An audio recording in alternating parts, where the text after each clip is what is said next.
Good morning. I have Michael along in Meet who will hear this straight away, but then hear it on the stream in 4 seconds' time, which I'm sure will be confusing. So we seem to have levels on the mic, which is good. Let me just check levels on the game.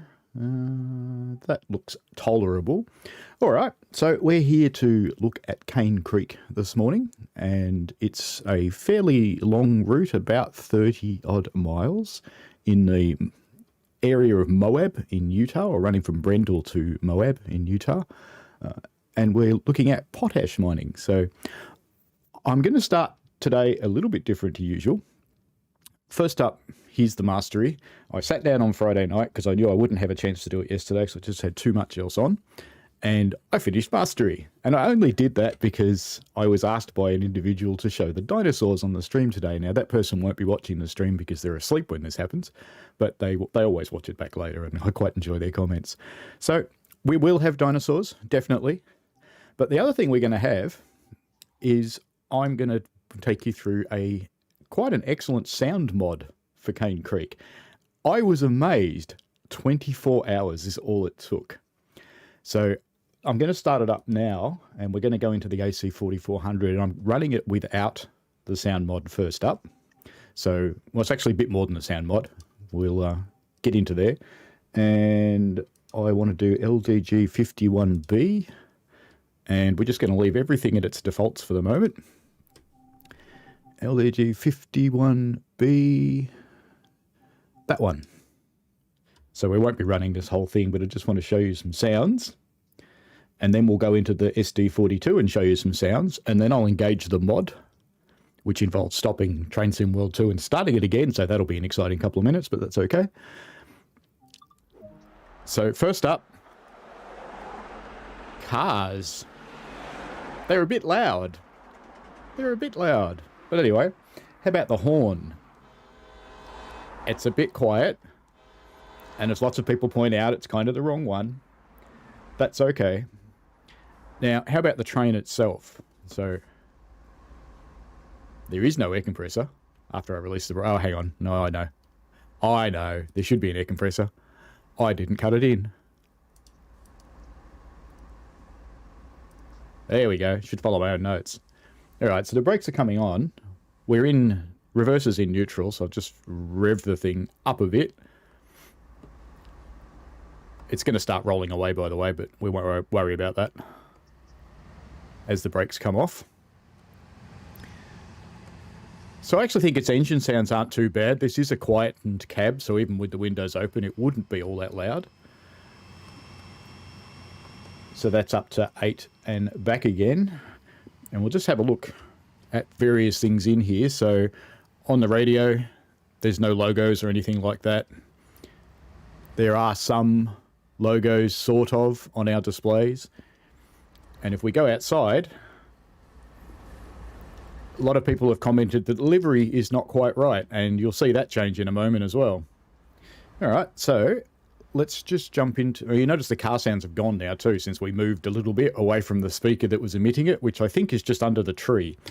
But let's just jump back to the main menu, and let's do the same thing with the SD42. Now, I should say overall, I'm pretty happy with the route. I do find that I need to do something else while I'm driving this really long route, but that's okay. The long freight things aren't everyone's cup of tea. It's fine. Some people love them. So we're going to do LDG51A to potash. We'll be coming back to this as well. So we're going to do the exact same thing again. So we've got the very, very loud sounds. Let's just cut our brakes into freight. And let's release the brakes. So that'll start pumping up now. You can see it is actually doing it, but you can't hear anything really. So there's no compressor noises or anything like that. I need to put the reverser handle in, and we won't get any throttle noises. Engine-wise, this is the same as the one on Sandpatch Grade. So we're getting some brake valve noises. I don't mind those. They're actually relatively realistic, having been in one of these beasts. The weathered loco's quite nice. The moonlit route at night, lighting is very, very nice. I actually really, really like this.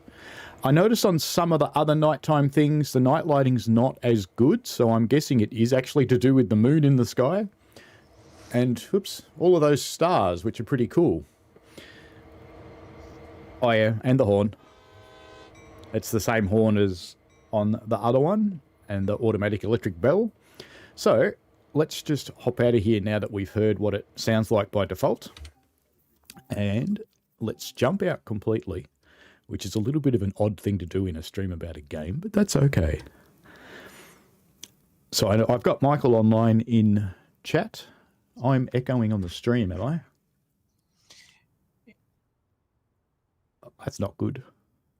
No, it's I know what to do. I know what to do. Let me find the right window. What I have to do is I have to kill my microphone in Meet. There we go. Now you'll only hear me on the stream, Michael. That's better. Excellent. Okay. Well, good start.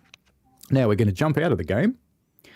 And I don't know if you've met this thing before. This is TSW2 Mod Manager, which you will find on Train Sim Community. And I'm just going to chuck a link into the chat. Being the owner of the chat, it lets me put links in, which is kind of cool. Now I'm going to engage the Cane Creek branch patch. Now this tool's really handy. It maintains all of the PAK files or PAK files in a folder. It finds them when you download them. It's creepy, so it's obviously scanning my drive, and it just goes, hey, wow, look what I found.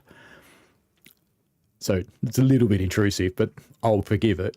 And then you can individually enable or disable the mods. And all that does is it copies them into the Train Sim World 2, the right folder there for the DLCs, and they override whatever's in the DLC. So we'll start up Train Sim World 2 again.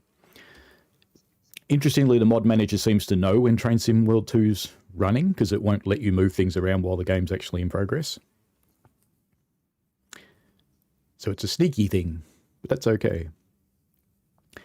I seem to have lost all of my viewers on the stream. Assuming you're still watching and it's just a bit of a glitch on YouTube, Michael. It's just a glitch. I'm seeing 3 watching. Ah, excellent. I'm seeing 0, but that's okay. I don't mind 3. I know I'm not the most popular person in the world, and that's fine by me. So we've got this patch engaged. So let's jump back in and we'll do the same thing. We'll actually drive the SD42 the last time we do it, but let's come back in and same thing again. Leave it all the same, just minimizing what the changes are. And we did LGB 51B to potash before, I think, so it's that one. We're coming up. Nice plug for the We Are Rail Fans podcast. Let's open that window. Ha!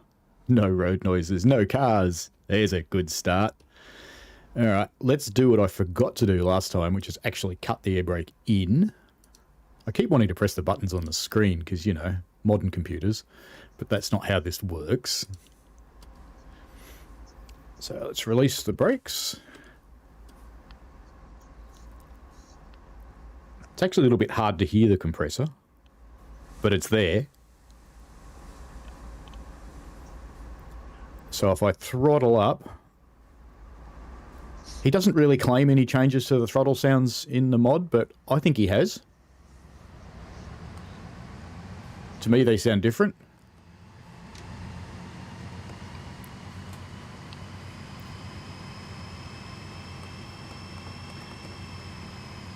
And let's just switch our generator on. Not that we really need to for this. And the horn. It's loud, and it's the right one. Which I kind of like. The other changes are they've changed the greys, and they've put more grey on. So down below the cab there's a new grey stripe. They look like they made an effort to get rid of some of the reflective stripes, but it doesn't work that well. They've changed the logo on the front a little bit. And they've cleaned up the flag a little bit. Inside the cab, things now have logos. So it's a Motorola radio. There's a General Electric loco cam. There's an Alstom, I think that's the PTC signalling system up there. This route doesn't use it. Suddenly our display is by GE. So it's just a little bit more realistic. So now we'll pop out and we'll go to the SD42. I have to admit I actually like the SD42 over the AC4400. Which is odd. I don't quite know why that is. But that's life. Alright. Now, we'll leave it at all empty because this is at night time and we like the sky. So LDG 51A to potash. I don't know how they reckon this is 25 minutes long. It's a bit... Yeah, it's not really. But we need to drive this so we can go see the dinosaurs. So we will... We don't have to do the grand tour of this one, but... Same thing. Those horrible road noises are gone. Let's just get this loco set up to go while we're yakking. Get it into freight. And I know they told us in the tutorials that we should actually check the other locos, but I find they're always right, so I don't bother anymore. So I've turned on the end of train. We can see that it's starting to pump up. So we'll give it... Pop that in. So reverses in. Give it a little bit of notch just to get it running the compressor better. Which, interestingly, in-game seems to be the same. So, once again, we now have a Motorola radio. We have a Pulse Electronics train link. Our gauges have Salem on them. And we have the word EMD appearing all over the place now. So our little tags are down there. So it's all kind of good. I quite like this mod.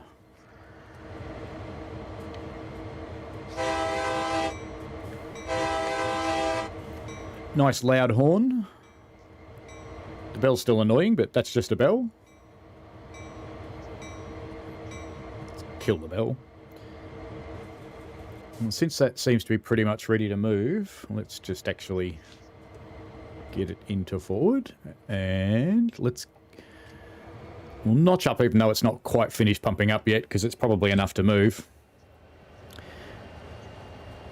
At the very least, it'll stretch out. It seems to be quite happily moving, so we'll just leave that. So currently we're in Berendel, which if I go and flick through my 10,000 things, this is where we are at the moment in terms of where we are in the world on Googly Maps. So we're sitting in this part of the line up here. And we head along this way, and eventually we go off onto the Cane Creek branch, which I think is there somewhere. But anyway, get rid of that. Here's our first road crossing coming up. This one's unmarked, though.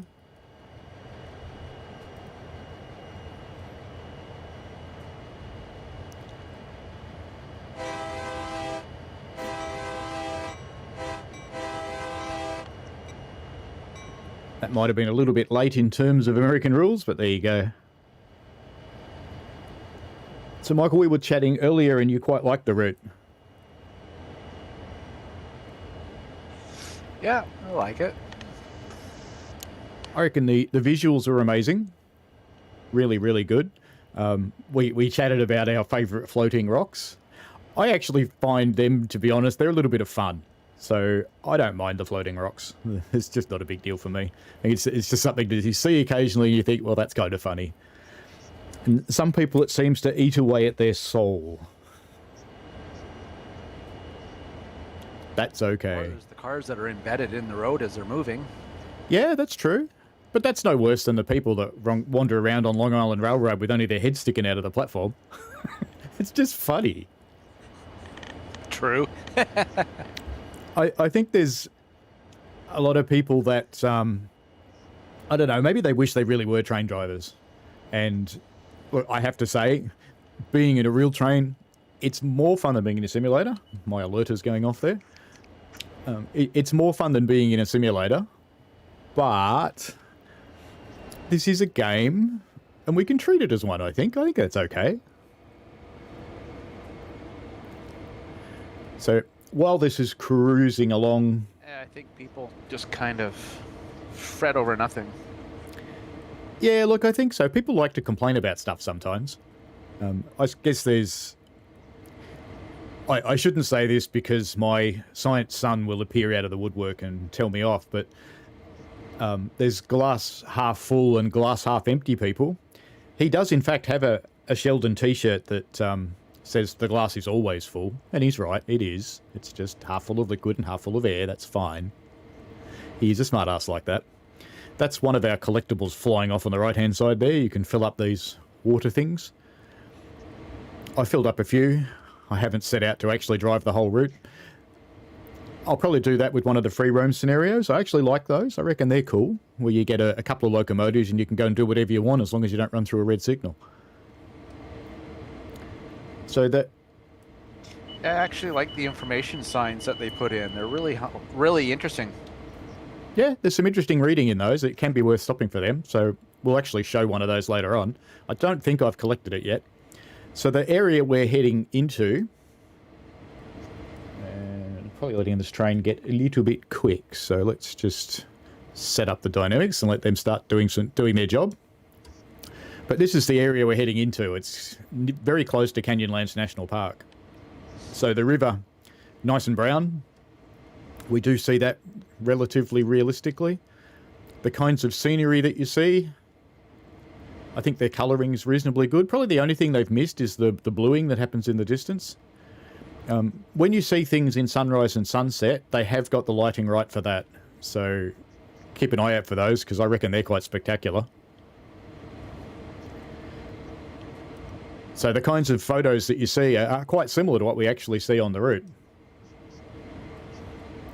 And interestingly, I think they're the signs that they copied.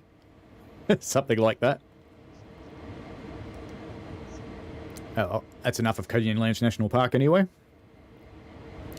Otherwise, I'll get down into the guy who's putting up lots of photos of various religious texts, which we don't really need to get into on a stream. It seems to be the latest craze of people who want to get a message out is they jump on Google Maps and start adding photos that have got all this writing watermarked all over them. Life's like that. So we've got 32 miles to go, which is why I love that they think this is 25 minutes, this scenario. Are the levels okay for folks? Yeah, levels are good. Cool. Oh, I've got viewers gag again. How about that? So we're still cruising along in Berendel. We look at the map, we've got a yard coming up on the right before we head off down the branch down here. Have you played the siding to siding scenario, Michael? Not yet. That's the only one I think's a little bit sad. Just how close are we to this branch too? Yeah, fairly close. Let's just reduce speed a little. Because I think if in real world, if you hit those points at 50 mile an hour, it would probably hurt.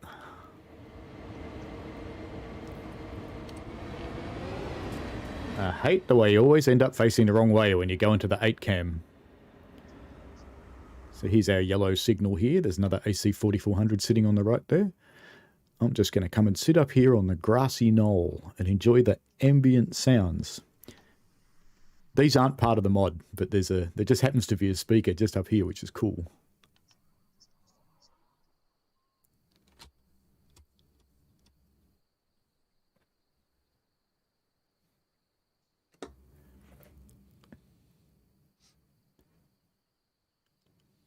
Hopefully we'll hear a coyote. We did last time I sat here.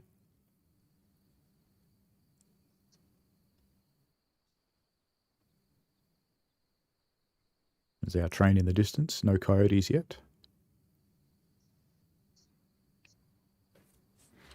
There's one of those signboards that we were talking about before, which hasn't actually been collected yet.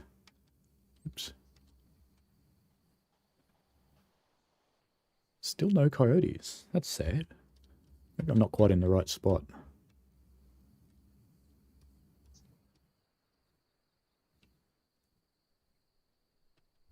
I was pretty sure I was just next to these trees last time. There we go. I don't know if you heard them. Yeah, I heard him. I've just turned the game right up for a moment so we can hear the ambient. And I'll turn it down when the train comes, it'll deafen us.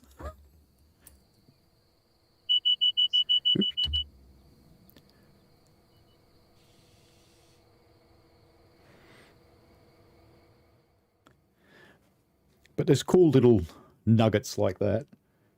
I'm just going to stop this one here. I'll just jump back into the cab while it stops. Because I want to go collect that sign. So people can see what they look like. And no driver would get up while the train was still stopping, would they? No, never happened. No, not in a million years.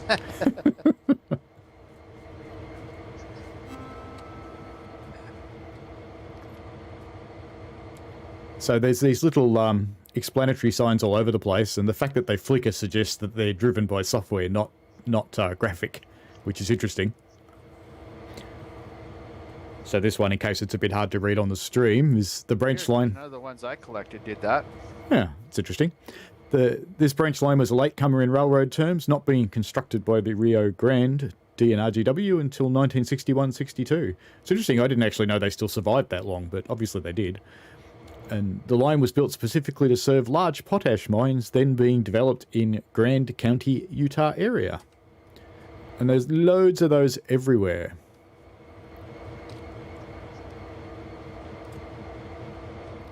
So jump back in here. Say hello to our bald mate there. G'day mate, how are you? No, you're just going to ignore me. Just going to look the other way. So they're always like that. See, now he just stares at your crotch. They're very creepy, your assistants. Let's release the brakes. I left that sitting there in dynamics too. That's a bit rude. But that's okay.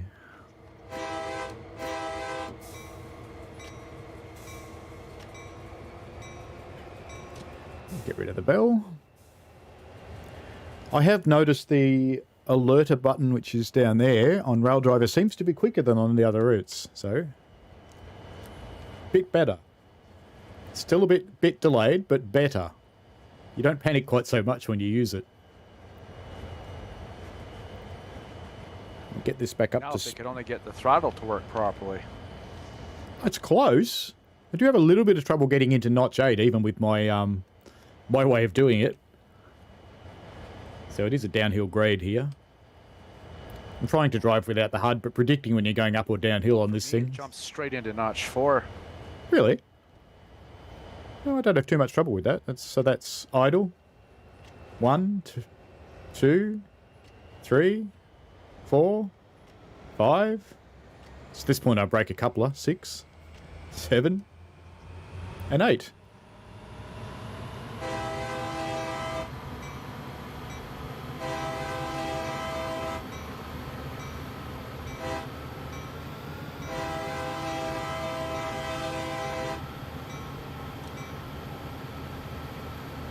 You notice that on the power there, the loco didn't like me notching up into 8.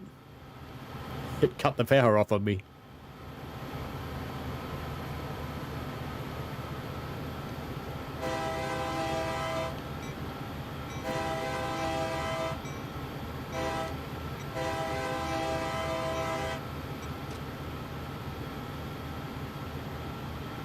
So I'll just notch that back down. Because I'm pretty sure from memory we're actually going downhill here.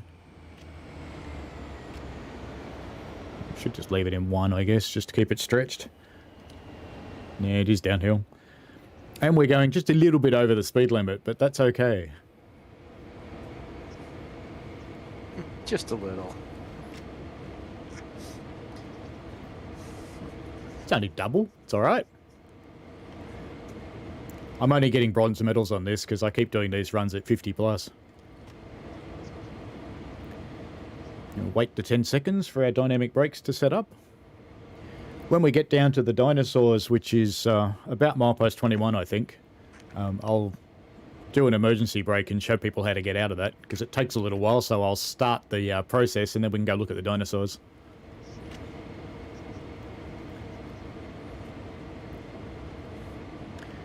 Just get the dynamics to the point where they're actually doing something useful.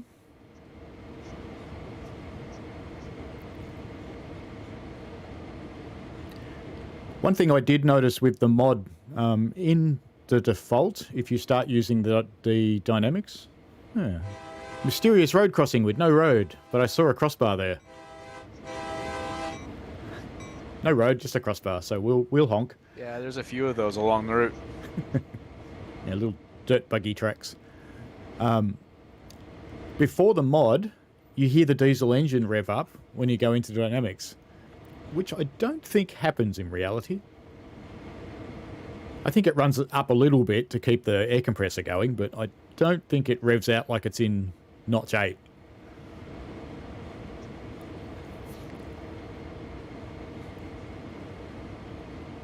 So come up another notch in the dynamics.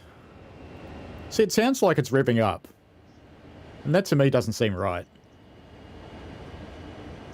So you can understand the genset would be making noise, and the big resistor banks on the roof are probably starting to hum like crazy. Don't go into 6, just stay on 5. So that's the issue I have with Rail Driver, is the sensitivity of it. Thinks it's moved and it hasn't really. Other games seem to filter that out relatively well, but Dovetail haven't quite figured that one out yet. They'll get there.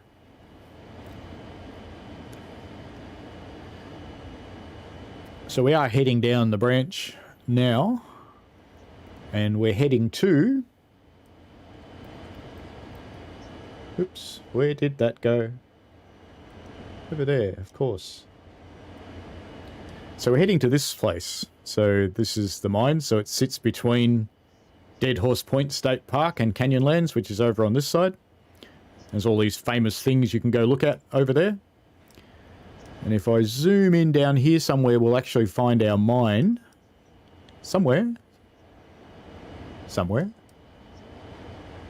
There's a place called Elvis Rock. How about that? Gonna have to look at that. Oh, I'm trying to pick where our mine is. I lost it. I had it before. There it is. So... Oops. Let me just flick back there. Problem with the loaders. The setup for this area actually seems fairly accurate from a game perspective. Don't know if there's any... Oh, there is on the road out there. So we can pop out to Street View and have a look. Yeah, so this is pretty much what it looks like when you get there. They seem to have a few more trees and things in-game than are really there. So this little shed and the treatment dam over here are completely surrounded by trees. Oh, look at that. It's a genuine Google car as well. So if we head down this way a bit, we should be able to see that big tower. That's the loader. So that looks pretty accurate. Oops. Can't see the giant tower though, but that could just be the height of the road.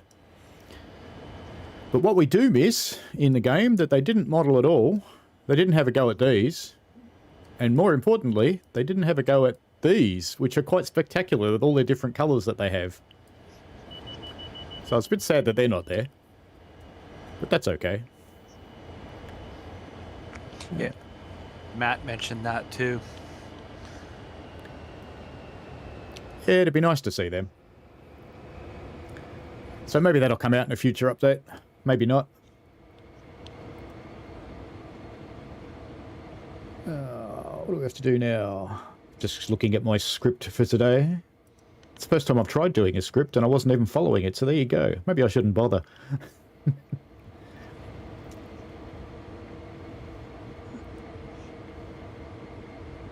Actually, while we're cruising along, since the train's maintaining a relatively good speed by itself, we'll do the other thing that train drivers never, ever, ever do, which is leave. Because this is one bug I'd like to see fixed.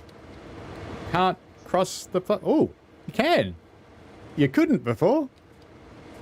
Oh no, now I'm stuck.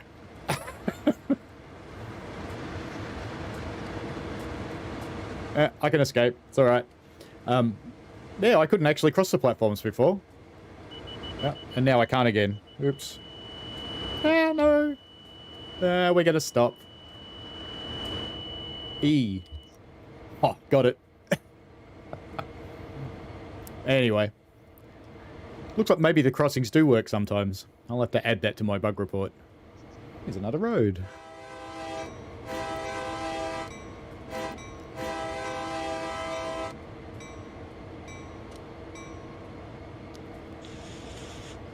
That is one thing to keep you entertained on the route, is there are roads that just appear out of nowhere.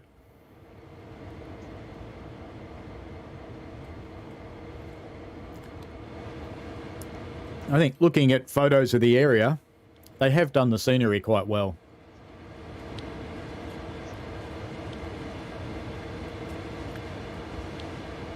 There's maybe a little too much green, but... because I think we picked summer. I wouldn't expect this much green in summer, but... apart from that, it's quite cool.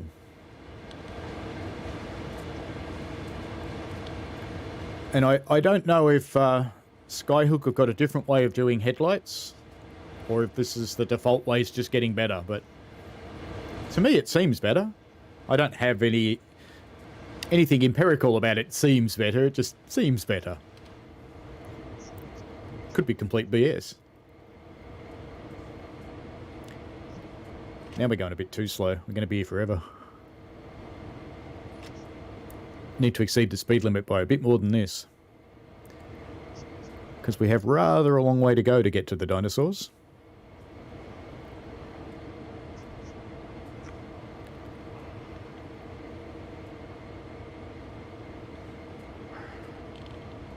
Now got 7 people watching on playback who are a few minutes behind the times, but that's okay.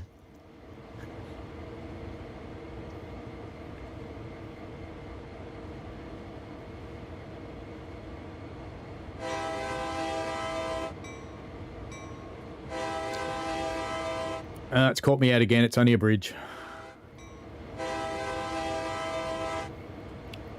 Look like a road. Another of the water cooler collectibles there. If I stop and get all the collectibles, we'll all go a bit mad. How are we doing on the slope? We're on this flat now.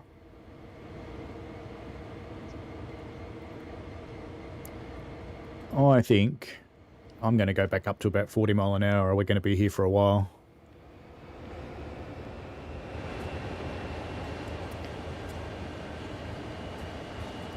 Let's just hop into the 8 cam and let's go a bit of exploring. How far can you get?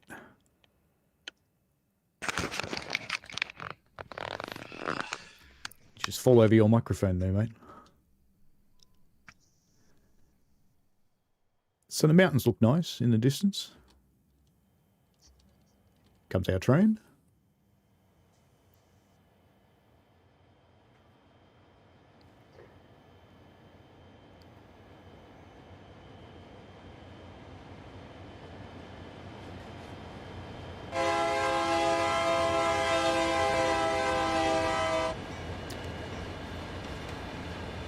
I like the way it fades.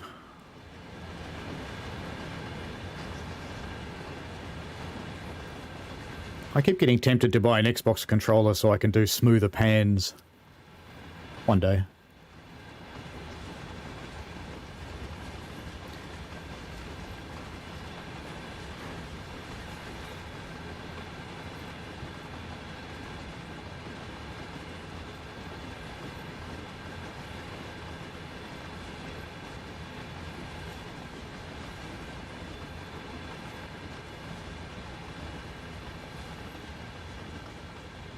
It's a long one.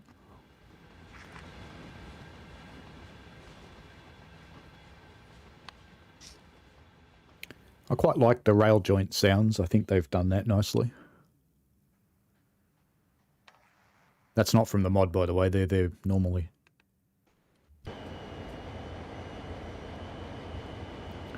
We've got our alerter starting to flash again, but it's not sounding yet. think it's weird that the lights are on the gauge needles. I was trying to find out if that's real or not, but I haven't found any in-cab videos showing the alerter going off at night.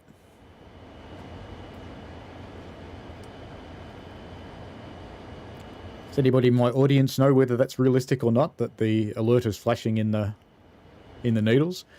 I kind of thought that that's the alerter up there. I'm pretty sure in Sandpatch Grade it is.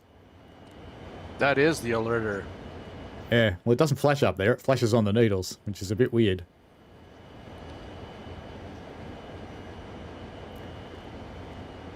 Another bridge.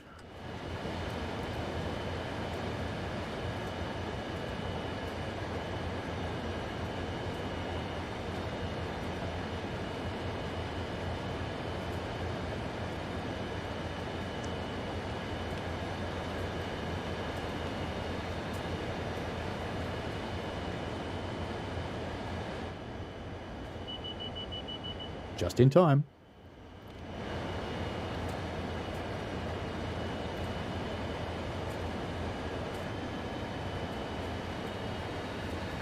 I've decided to put up with a little bit of jumpiness when you're doing a shot like this and increase my screen percentage because it just looks nicer. I've decided the jumping is less evil than anti-aliasing.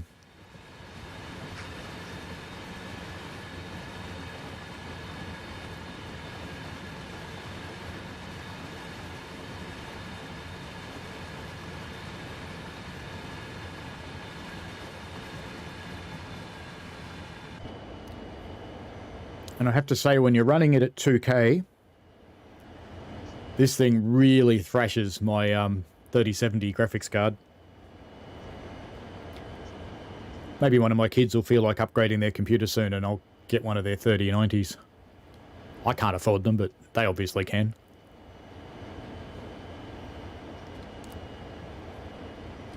So frame rate's pretty good. I've got this locked at 60 FPS. I have unlocked it to try it, and it sits around 90 most of the time, so it's pretty happy. But I have found that if I try and stream and the frame rate is variable, it's quite horrible on the stream.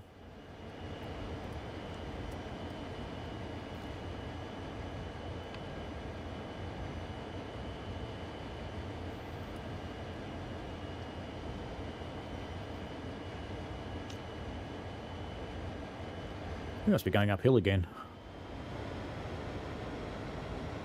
I find without the HUD, it's actually hard to tell. But we are going up a 1.1 grade, so we need to push.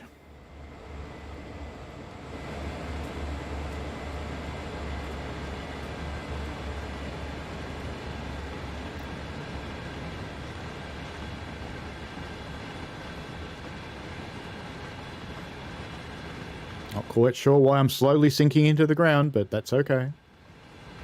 Right in the weeds now.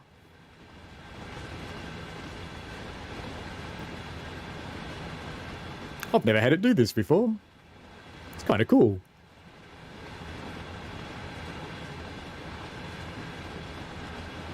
Time to break out the lawnmower.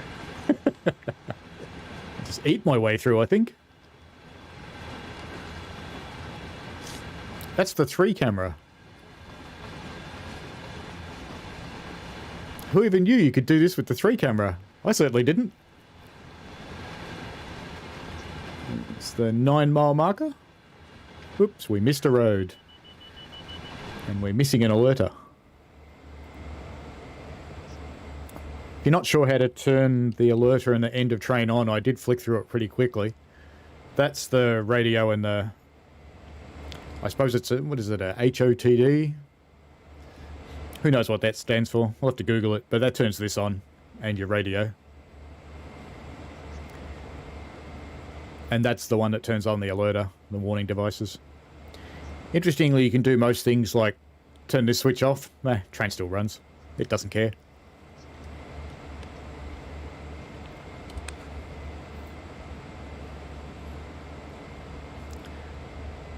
The windscreen wipers are still a little bit loud after the mod. The guy didn't do that. There's a lot of really cool mods on Train Sim Community. I don't know if you've tried any of them, Michael. No, I haven't really had a chance. Some of my favourites are the ones that change the way rain and snow work. They make it much prettier.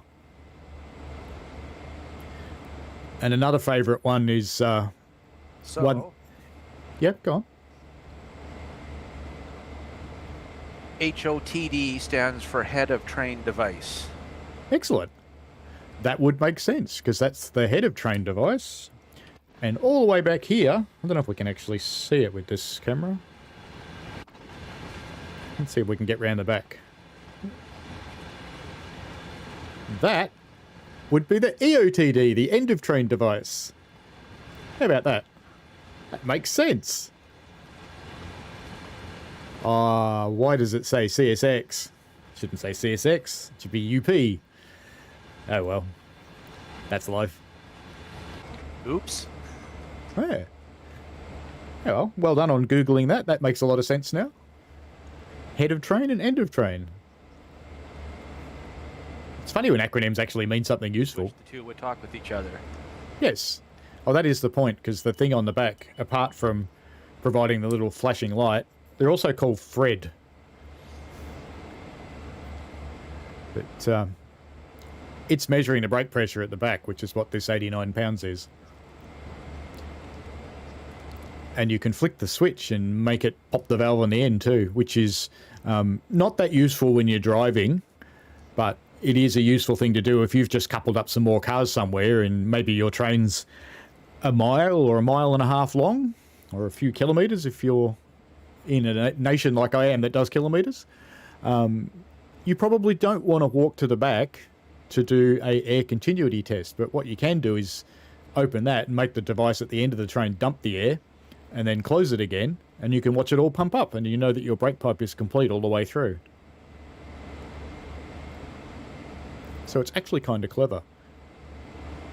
They've been slightly realistic in the pump-up times in Cane Creek. It's not as long as it would really take, but I don't think your average player would sit still for as long as it would really take. I think somebody wants to join our chat. Let me go and find the chat. There's a window here somewhere. Travis. Hello, Travis from WA. Welcome.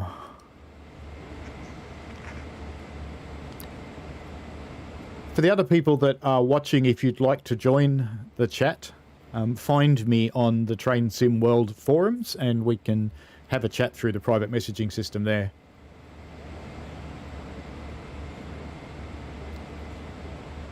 G'day, Paul. Can you hear me? Yes, Travis. I certainly can hear you. The miracles of technology and science.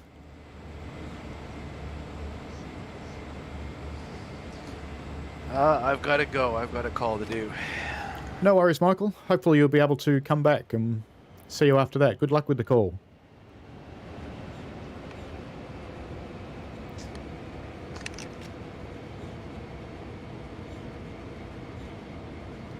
We're going downhill again now. Hello, Paul. Can you hear me? I can hear you, Travis. You'll hear me on the stream, but not in the meet. Oh, good. No, it's come good. Excellent. I was having a bit of trouble there. It's working wonderfully now, mate. Well done.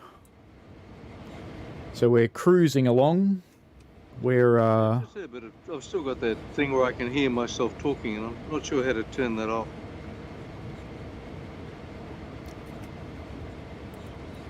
If you turn off the sound in Meet, so mute the sound in Meet itself and just listen to the sound on the stream, then you won't hear yourself talk. Okay. I actually forgot to do that myself before, and I was echoing for everybody.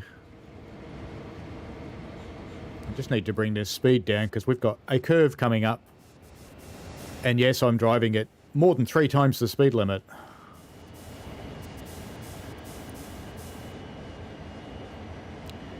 And I know from experience it won't get round these particular corners at over 70 mile an hour. Be alright at 40. So I'll release now and it'll keep slowing down a bit. We're still on dynamics.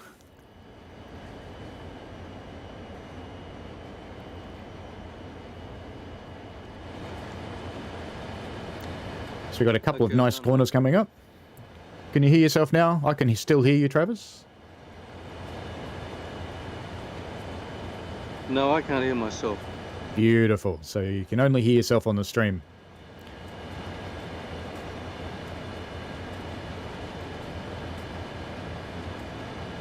Yep, that's right. Fantastic. All right, we are... Where are we at today? We're on the Cane Creek branch, and we're currently tooling through the desert about halfway between Brendel and Moab. We've just passing in the background there a potash mine. Not the one we're going to, though. That one's not serviced by the railroad. And we're cruising along with a train of empties. And we're using a sound mod from... Oops, better fix that alerter. We're using a sound mod from a user on Train Sim Community called NGC, which fixes up the horrible sounds from Cane Creek and makes them really nice. We've got a great horn now.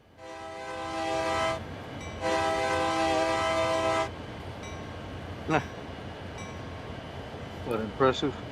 That's loud the way it should be. And it also fixes up some issues with the livery. It puts on some additional logos on things. So if we pop back into the cab and I turn the lights on, it's now a Motorola radio. It's a Pulse Electronics train link. And the gauges have Salem on them. And it is once again an EMD locomotive by GM. How about that, Travis? It's a Holden. It's a Bogan train. Huh. Whoop, road.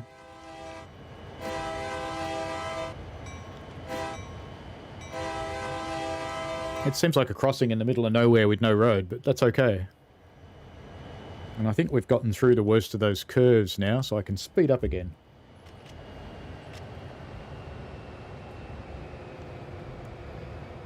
How's WA this morning, mate?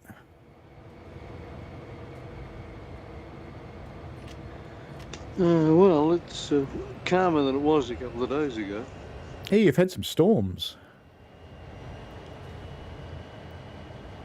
Yeah, there's some very interesting flooding going on too. Ah, that's a bit unusual for you guys.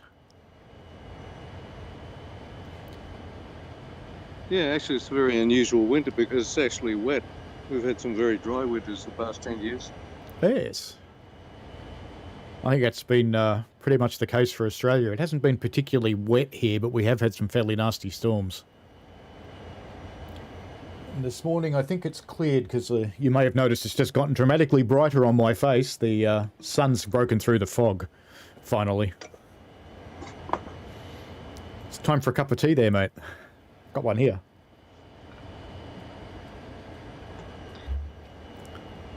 Yeah, it might be. Just sorting my gear out. I just think it's pretty early in the morning for you, isn't it? Like 6:20? No, it's 7:21 at the moment. Ah. Oh, you're only 2 hours behind. I thought you were 3. Silly me. Don't know my own country's geography. There you go. No, that's only during daylight saving. Excellent.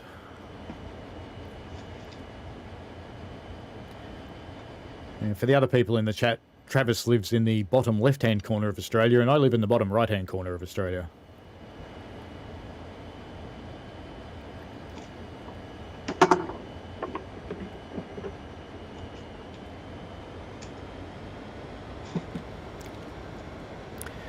We are going downgrade, but I'm having to put on power, which is a bit weird. So that is the 16-mile marker. So we've got 5 miles to go before I can show you the dinosaurs. So we're not too far away now.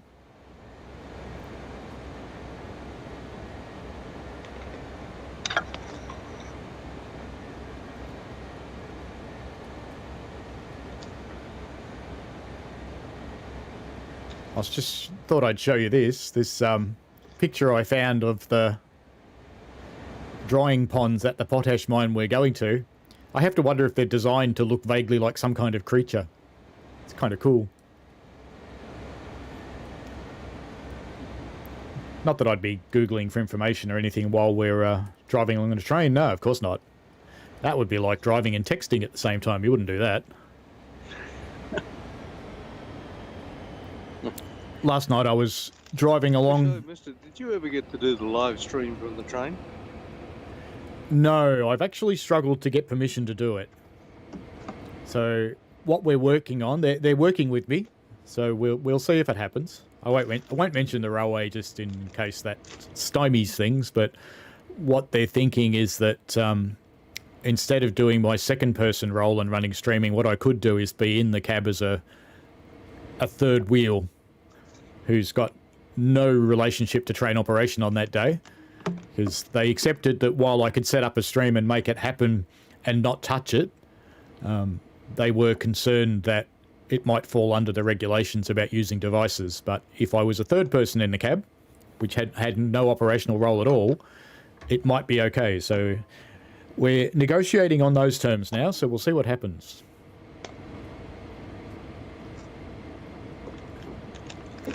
Well, It would, be interesting. yeah, it'd be nice to be able to do it. And in some ways that would actually be good, because I could set up several cameras and I could flip between them.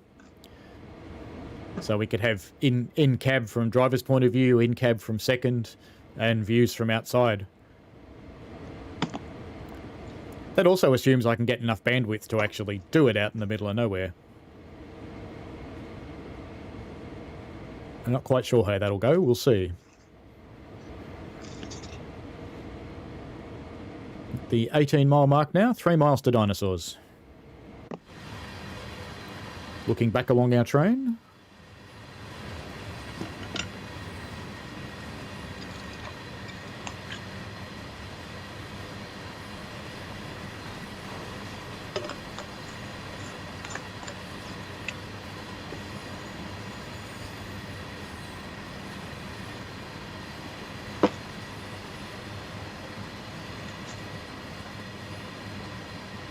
It's interesting that you're a camera and you bump into things.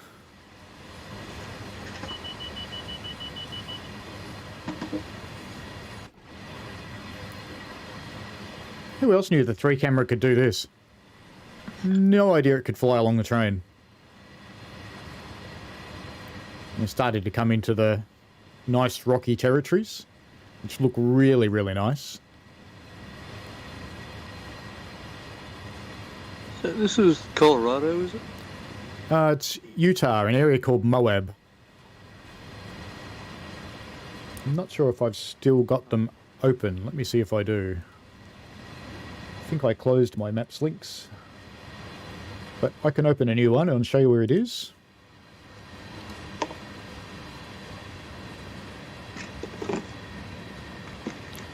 Just keep an eye on the alerter.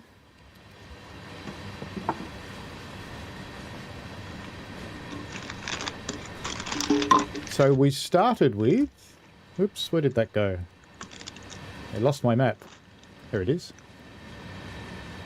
We started with this one. Oops, back to the game.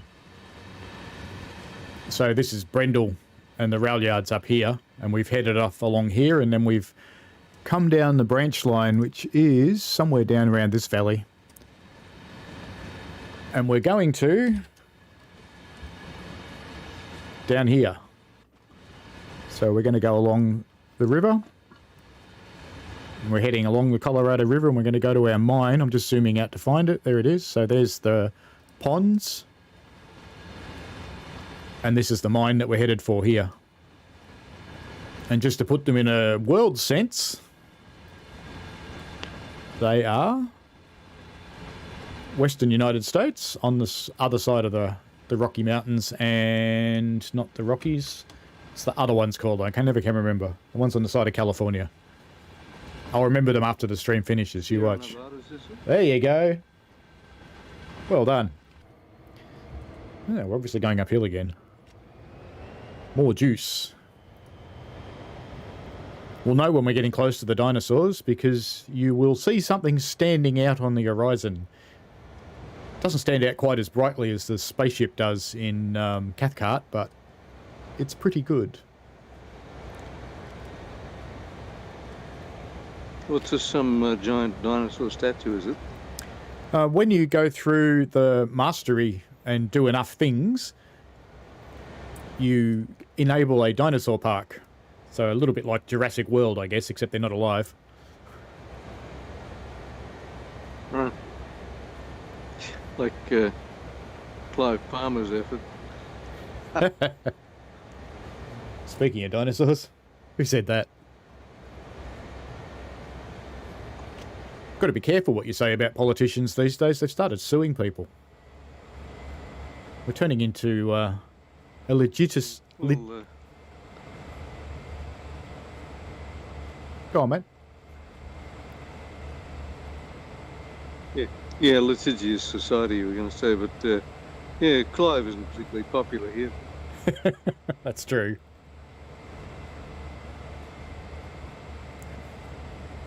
I think he's got the wrong measure of Australia.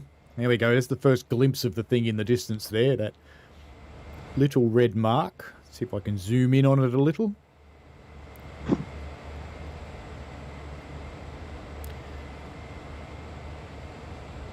And hello to the other people on the stream today. We've got quite a few today. It's quite cool.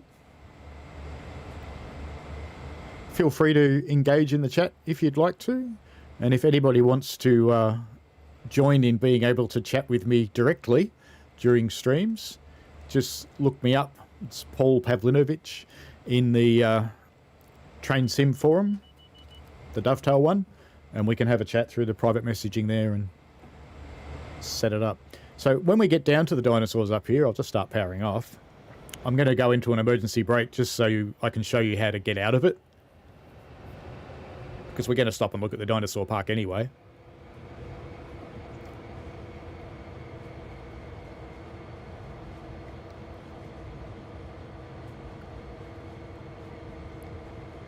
So we're just about there.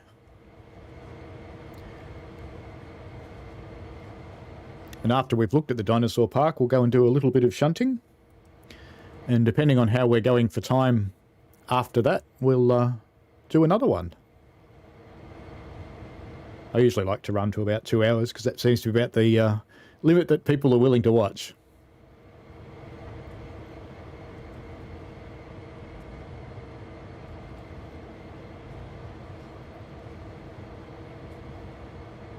I'm kind of hoping we'll get an Australian train sometime in this game.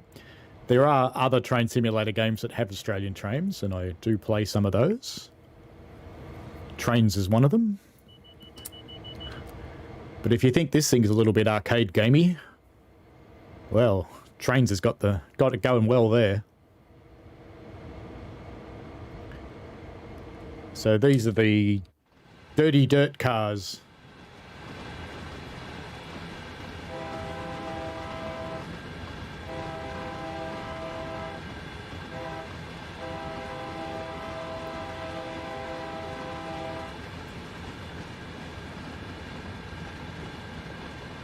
So they're waiting to get picked up.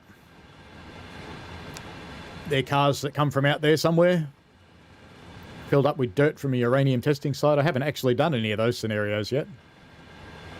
I'm going to come back to Cane Creek, not next week, but the week after, and I'll do some of those scenarios then. Next week I'm planning on running some of my own scenarios from Train Sim 2021 that I've been working on, just to give me an incentive to actually finish them. So you can see in the distance there, in fact we're at the dinosaur park, so let's go into emergency. Just go back into the cab so you can see the results of that. So the brake pressure's dropped almost immediately on the back of the train. Faster than the front, which is interesting, given the air's exhausting out the front. And we now have PCS open, which means that there's no way you can start this train again until you've reset it. So let me just start the sequence for resetting it. So this brake's already in emergency. That needs to sit in there. You put your independent brake on, or your loco brake, depending on what you are. make sure you're in idle and come back to center on the reverser, so neutral on that. And we'll just leave that sit there for a while because you have to sit for a minute to do this. Actually, I won't leave the chair because we're going to go look at the dinosaur park, and the best way to do that is with the 8 key. So let's start with the volcano. How cool's that? And you can get up to the top of it. Pretty good. Let me up there. That looks nice. It's a bit nondescript once you get inside it. Could be a bit warm in here. But anyway. Let's come out of there. We have a Brontosaurus busily chewing on a tree. I don't know if I can turn on my light out here. No, I can't. We've got some raptors down here, naturally enough, travelling in threes, because according to Jurassic Park, they always travel in threes. Not that I know how anybody knew that, but there you go. There's a T-Rex. And you can get... There's a quite alien view of the T-Rex. Oh, get out of weeds. So he's modelled quite nicely. Oh, I didn't notice the sign when I was in here before. What does that say? T-Rex crossing. Fair enough. And over the other side, there's some more. I think that's a Triceratops. I think. Another Brontosaurus. Chewing on trees. Yep. A couple more Triceratops. I would love it if these moved. It'd be really cool. Especially if the T-Rex yelled at you, but all they really seem to do is look over the fence at you. Are they supposed to be alive or just statues? No, they're just statues. It's just a dinosaur park. I'm not too sure what these guys are. I did some Googling, but there are lots of dinosaurs that look like them, so... I think that's an Ankylosaurus. Oh, well done. Nice work. And I think that's it for the dinosaurs. It's just a car park then. Oh, well, let's go back to our train because the 1 minute timer's finished. So now what we can do is release the brake, and you'll notice that the PCS light went off then. The PCS opened, so that valve is now closed. Pressure's coming back up in the reservoirs. And I'll just go into notch 1 on the diesel because it helps it pump up quicker. I don't know if in the game it really does, but in reality it does. So we can just leave that pumping up for a little while. And we can have a bit more of a look outside. Let's see if how far we can get. I'm not sure if you can get to these cliffs or not. There's a few areas where the texturing's a bit meh, but you can't actually see this from the train, so I can understand why they didn't spend much effort on it. Whereas this area you can see from the train. It's done really, really nicely.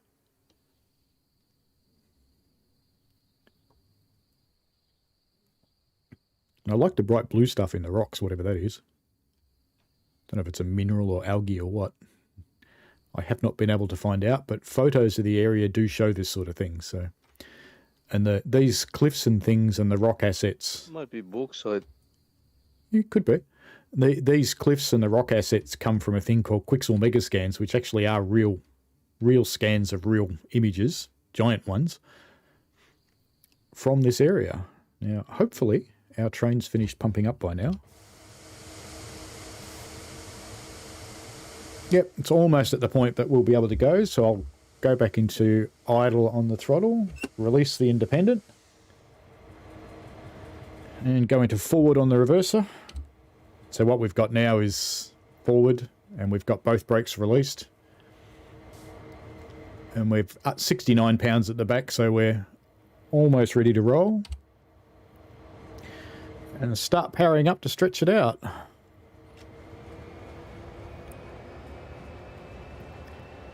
We're actually going backwards at the moment,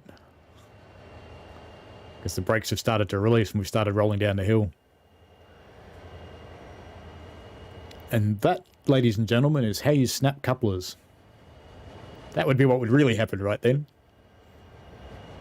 It'd be this massive jerk through the train as one half starts going forwards and the other half still trying to go backwards.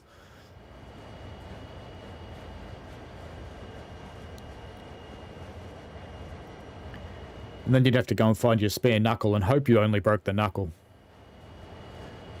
and didn't rip the coupler right out of its draft box. But this game doesn't simulate coupler braking. The only simulator I know of that does is called Run 8. And it's quite evil about it. Should be the whole train's on the move again now. Yeah, so it's showing acceleration at the back. I'm not sure if the button works. No, this one doesn't work.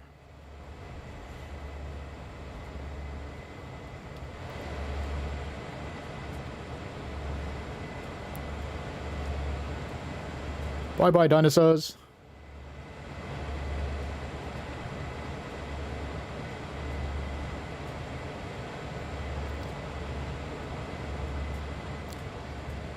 And coming up just down here somewhere is, after you enable the dinosaurs, you get some fresh floating rocks.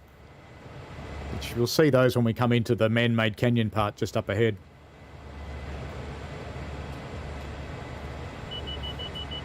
Which is, Michael and I were talking earlier in the stream about those. Some people go a bit nutty over those things.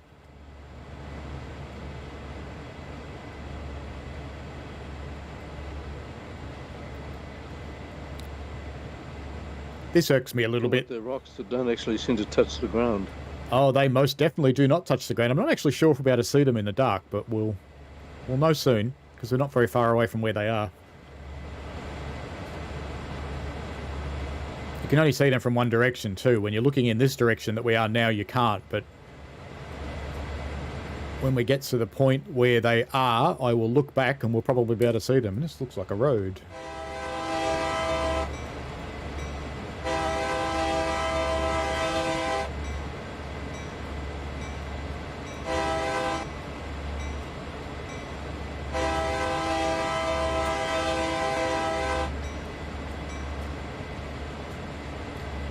Alright, this house is where the point where you start to see them. So when we look back in a moment, we should. If we can see them in the dark. Let's just do anything with any control so the alerter doesn't go off for a little while. Let's go ahead a little.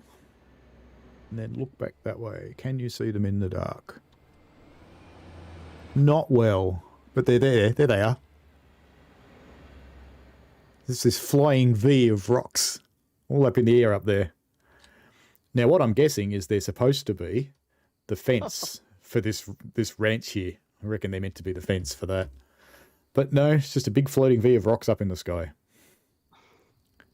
And they only appear, so actually thinking about it, they must be part of the dinosaur park because they only appear when that's enabled.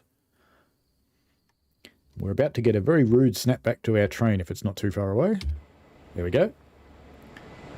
So we're in the... this is a man-made canyon for the rail line.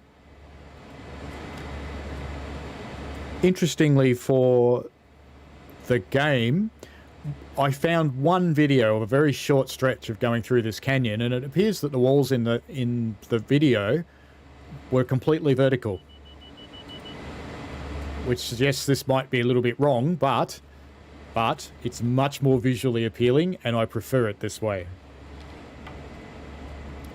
Because I think driving through several miles of featureless vertical walls would be a bit like driving through the Channel Tunnel or something like that. It just wouldn't be all that exciting. And you notice I'm travelling just a tiny bit above the speed limit again. We're going downhill again now, so I'll have to start throttling back, because we do have some corners coming up, if I remember. Yeah, so we've got to get around this. So let's start taking care of the speed a little and get us back down to 40. 24 mile marker just went past.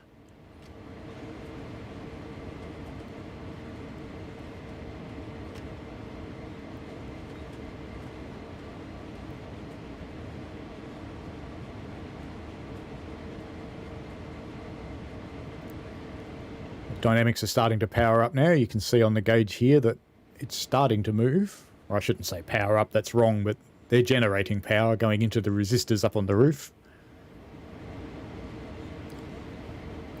If you're not familiar with the concept, basically, let me go around the other side because that's where the moon is. Can I get around the other side? Come on, game, cooperate. Not sure how well we're going to be able to see this because it's kind of dark, but basically the traction motors on the wheels turn into generators and they start generating power. And I'm not sure on this loco if it's under the blister here, which would be right on top of the engine, or if it's under this part. I suspect it's probably under that part because I don't think you'd want to put anything that hot right on top of the engine, so I imagine it's there. There's big banks of resistors, so all the electricity you're generating just gets burned away, basically.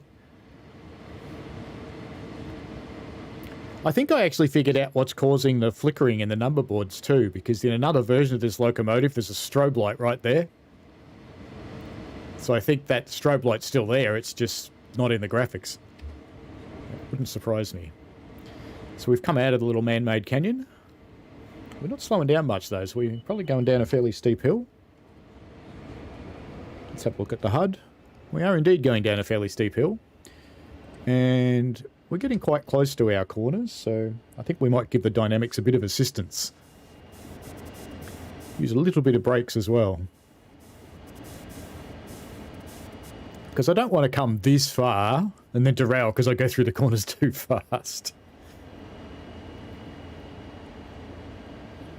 Now I've just noticed that the headlight's not showing very well when you're in the cab, but it shows nicely outside. Oh well.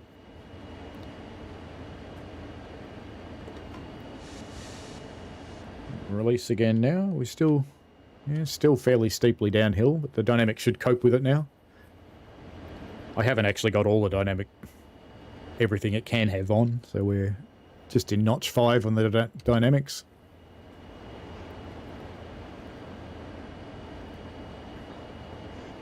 Let's pop back outside and have another look at the canyons.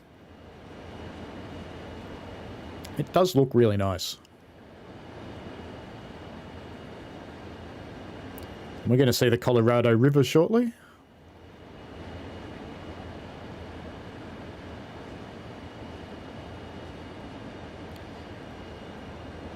You know, I reckon they would have flattened that out. Just saying. Just saying. I think that looks a tad steep to me.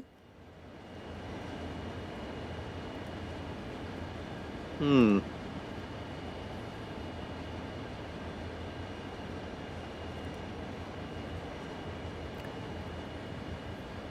Gonna jump on that 8 cam and run just a little bit ahead because that was a collectible back there, one of the water bottles you can fill up. I just want to see how far away we are from the other dirt loader because I want to stop there just so we can look at it. Yeah, we're not very far at all, so we'll stop up here and have a look around. So ready for a horrible snap back into the train.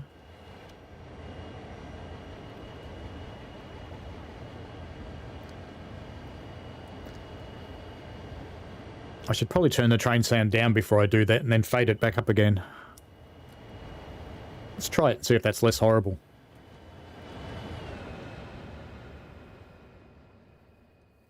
So if I go up here for no readily apparent reason, scroll I can't it. actually hear any train sound.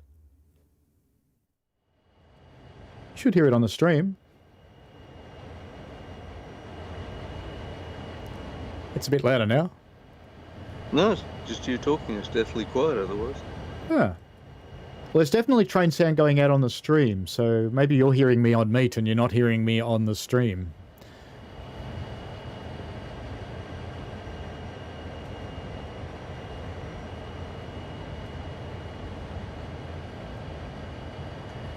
Anybody else who's watching, can you guys hear the sound okay for the train? I can hear it when you blow the whistle. Oh, and you can't hear the rest of the time. Weird.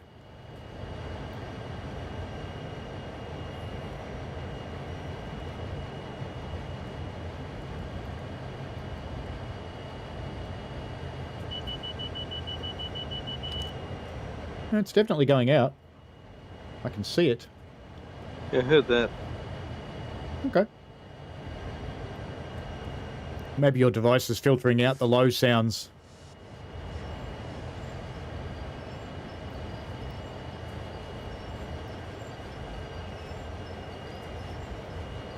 So we're not going to use this loader on this run, but I just thought I'd stop up here and we'll go for a wander and find any collectibles.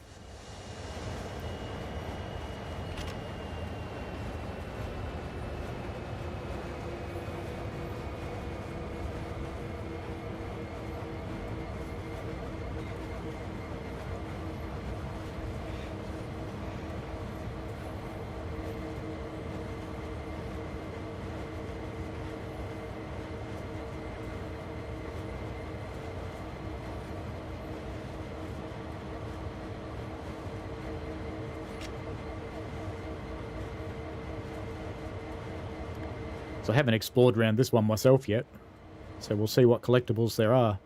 The things to look out for are water coolers, signs, and safety vests lying on the ground, and I think spiking hammers or sledgehammers.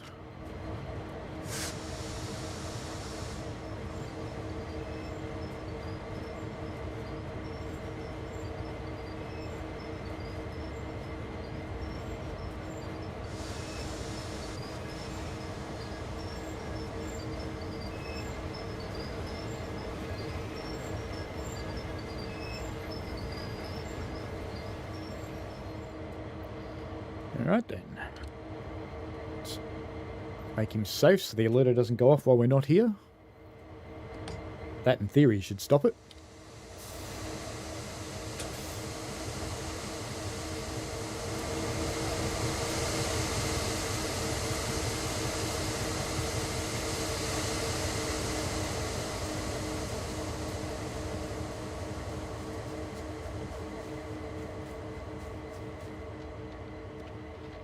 See one of our little signs over there on the right, so it's a bit hard to see it in the dark.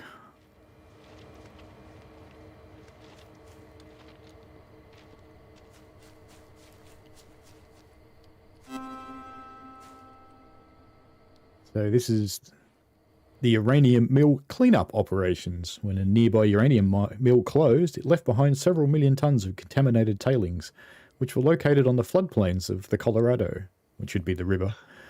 And the Department of Energy thus decided to clean up the entire site and move the contaminated soil to a safe location just outside of Brendel.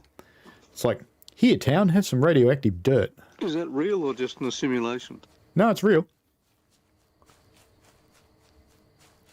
That doesn't sound like a mining company, does it? They just leave all their shit behind? That'd never happen. Just going to head down towards the tunnel here, because there's another collectible down at the tunnel. There's one at the far end, but I'm not going to walk all the way through there.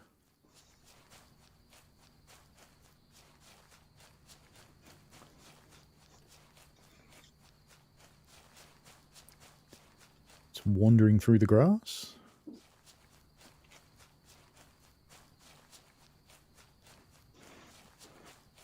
Haven't seen it. I dropped out for a moment. Did you hear the question I asked? You asked if it's real? Yes, it is.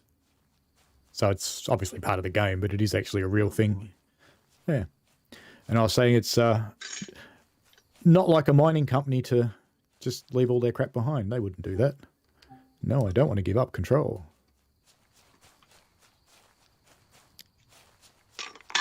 So this is one of the other collectibles, these little water coolers. And you can fill them up. Vaguely amuses me to have water coolers sitting out in the desert, but there you go. This is the 25 milepost, and you can't really see it, but there's a tunnel right there. See it when we come on the train.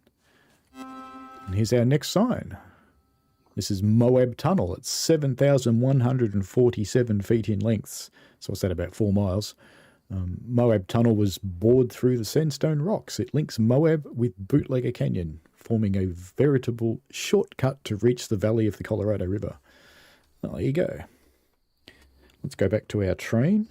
Just drop the train down a bit and go back there and turn it up again. All right. Let's release our brakes. Back into forwards. And start powering.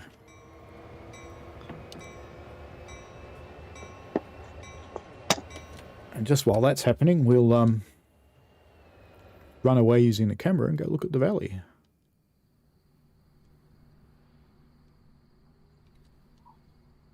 Some sort of little container depot there.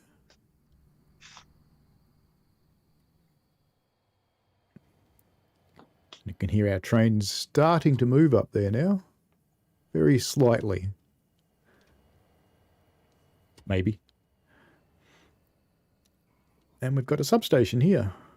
I had a look at this thing on maps, and apart from the fact it doesn't have any wires going in or out of it, it's fairly accurate. It would be cool if they joined all the bits together with wires, but that's okay. Aren't you moving, train?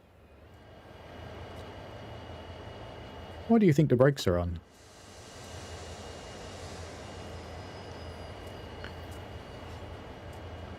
Oh, it did release them a little bit, and then they've come back on a bit. Because it was 60-something before. No, well. All good. We're moving again.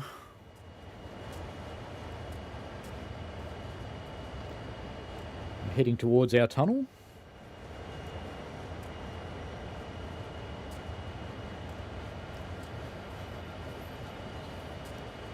So we're heading down here to the mine. We're about to go into this tunnel here, so it's not very exciting for a little while.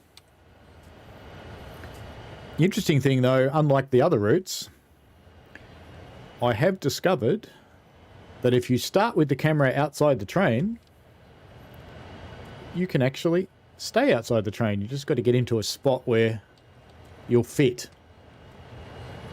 Like there, that should work. So we don't get bounced out and pushed back into the train.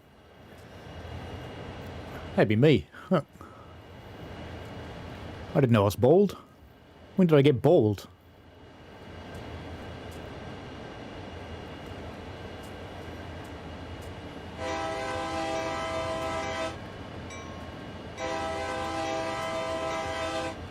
Just letting people know we're coming through the tunnel.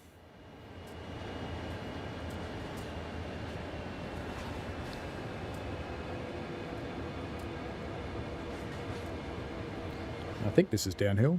Yep.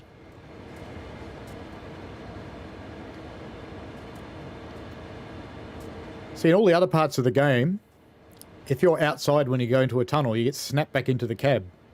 But this one, if you're close enough to the loco, you seem to get away with it, which is kind of nice.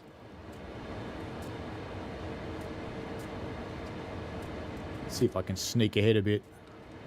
So the lighting's not bad in the tunnels.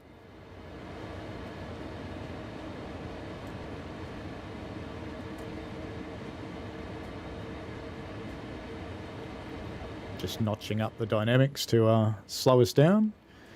Because technically we're supposed to be doing 15 and we're about to hit 40.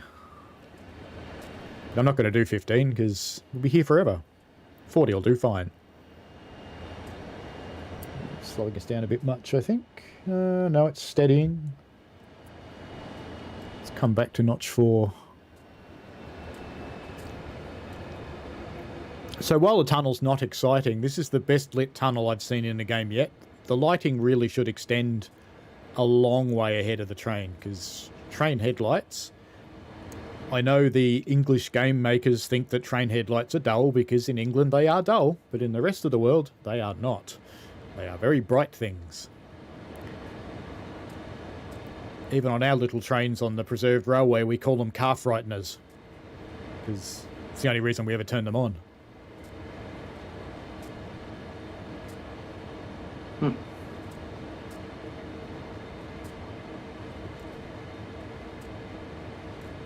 They put out an amazing amount of energy. If you stand in front of one of them on the front of the loco with your head near it, your head gets hot.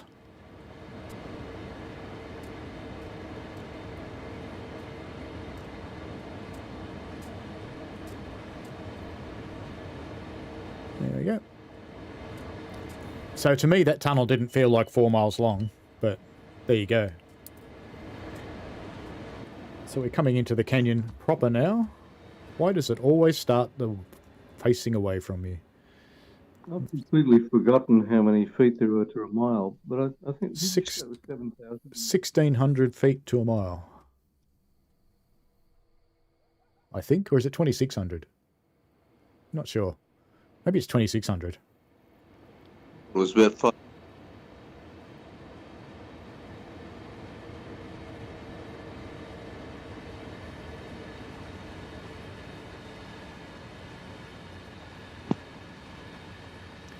You've dropped out again, Travis.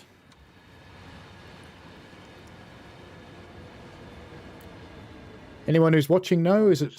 I think it's about 5,000. I thought it was about 5,000 feet. Maybe I'm thinking of yards.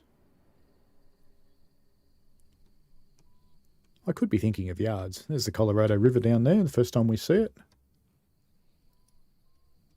I'll leave you with the train. Oops.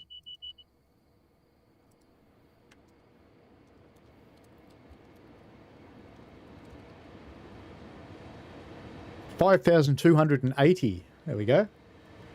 So that would be about a 1 mile long tunnel, so that would make sense.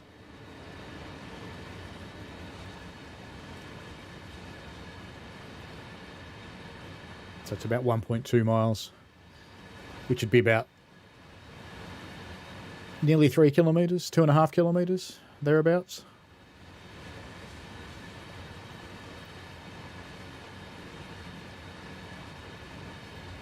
I just googled it. It's 5,280 feet to the mile. Yes. I'm guessing you can't hear me again, Travis. No, I can hear you now. I had to switch out to Google too. Yeah, I mentioned it while you were switched out into your other app, I think.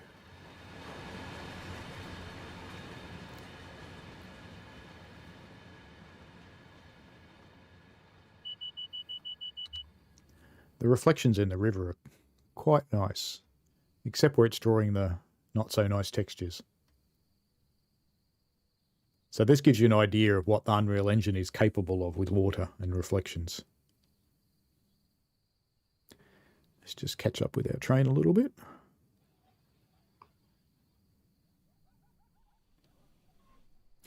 Actually, I don't know if you'll be able to see it in the dark, but there's another thing about these locos that's worth having a quick gander at. I'm not sure I'm going to be able to do it when we're moving.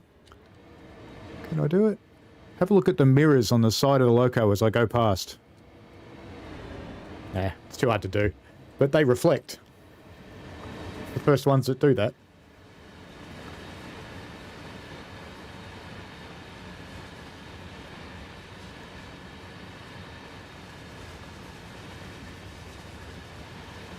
Should kill that horrible little dot. There we go. Dot gone.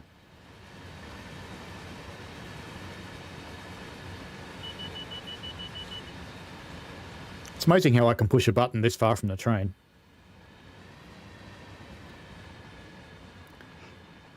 Let's get ahead of it again. We do a jet boat ride down the river. Yeah, the river makes noise. Or it did in that area.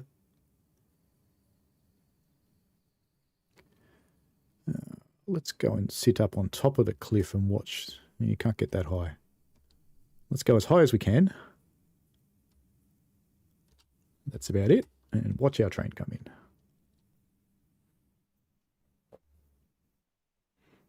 Bit of rail fanning, why not? We're getting pretty close to the end of the line.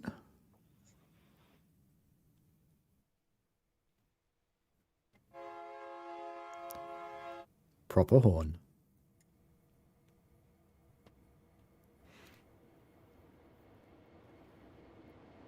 If you didn't, if you weren't in the chat earlier and you didn't hear it, I'm running a mod by a train sim community user called, what's the Cane Creek Branch mod, but the user is NGC. And I have to say, whoever they are, they've done an amazing job with this mod. It really changes, for me, the playability of the sounds in the game. You don't have the horrible traffic noises next to roads where there's no cars anyway. It's all been muted out.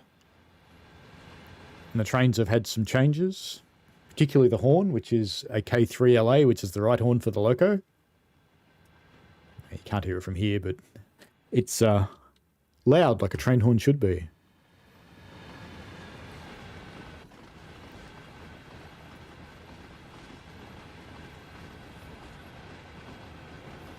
There's the moon reflecting on the water. It's almost good. Nearly.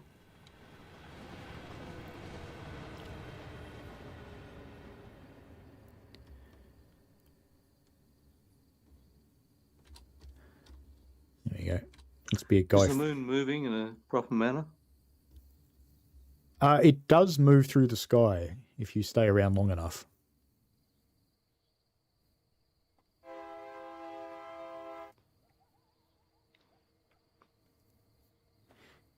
I'm just going to turn the game sound right up so you can hear the ambient noises.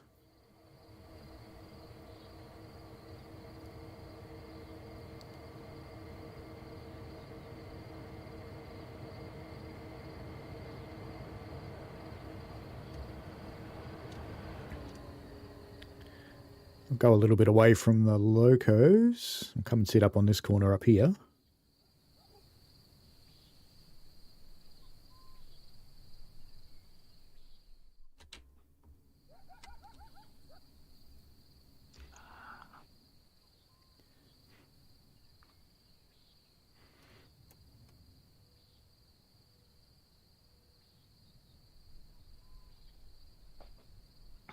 So the ambience are quite nice. You can hear lots of little creatures and the occasional coyote.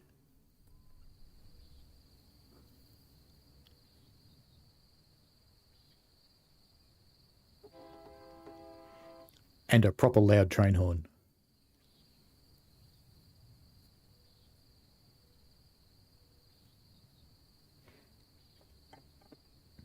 Just realised how much speed we were losing.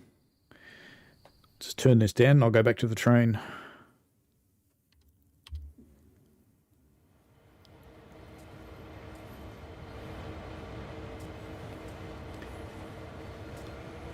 If I don't speed up, we won't get there, even though it's only 3 miles to go. I'm actually doing the speed limit. How awful's that? Look, me doing the speed limit. That never happens. Well, less than the speed limit. Half of it even.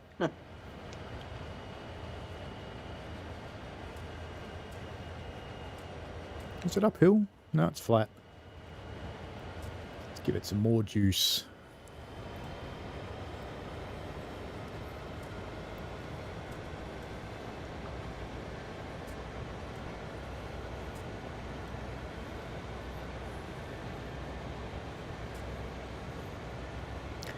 When we get down to the end of this, we have to do a little bit of shunting around this train.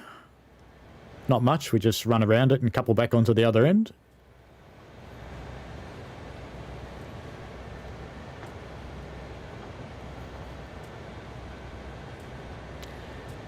And that'll probably bring us up to about the right time, I think.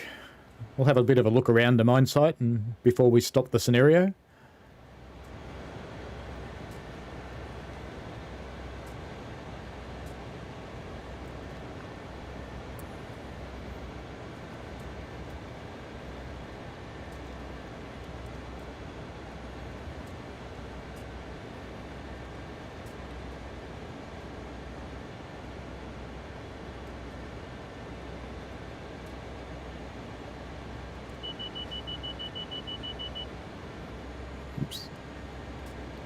So where we're coming into now, I'm just finding it off screen and I'll bring it over.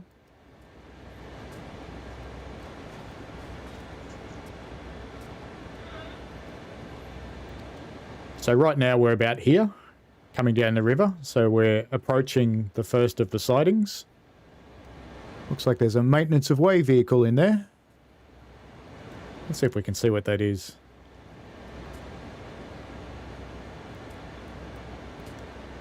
The street view was done on a different day to the satellite. That's a bummer.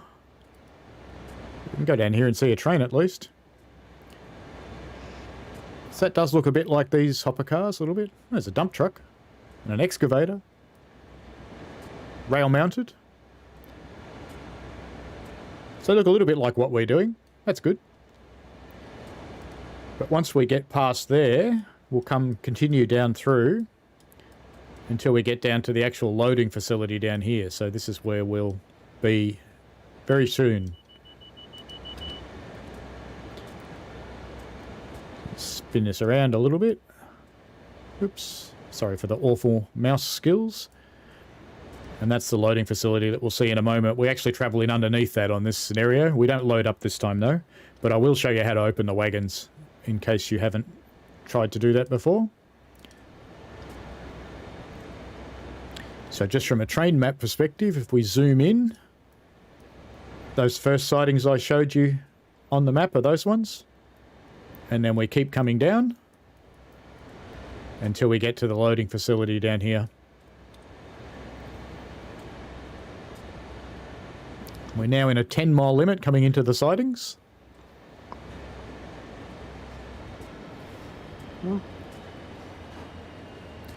But note, we're still doing 40. Let's see what that looks like. Ooh, red.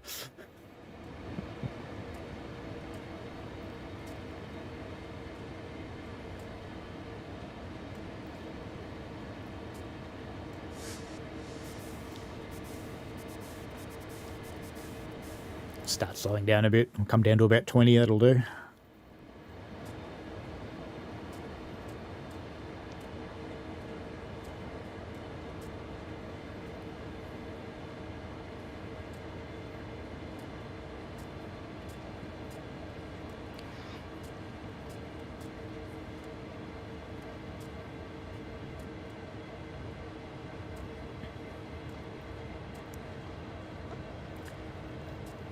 So the mine that we're coming into mines what's called potash. Are we actually in Notch? We are in Idle. Good. It's called potash, which is basically various potassium salts used for fertilizer. And it's an interesting mining method because they basically force water into the ground and suck it out elsewhere after it's dissolved the minerals that they want, and then they evaporate off the water and put the resulting dust into the cars. So this stuff is, I did some reading about it, called wet potash. Excuse me, I got hiccups. So it's not actually fully dried, so it's a little bit of a slurry when it goes into these cars.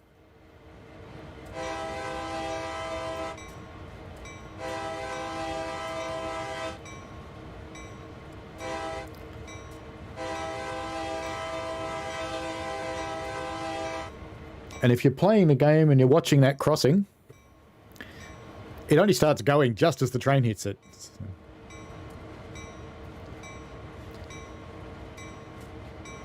Leave the bell running while we're going through the loader. And I'll have to start powering because we're actually starting to go uphill.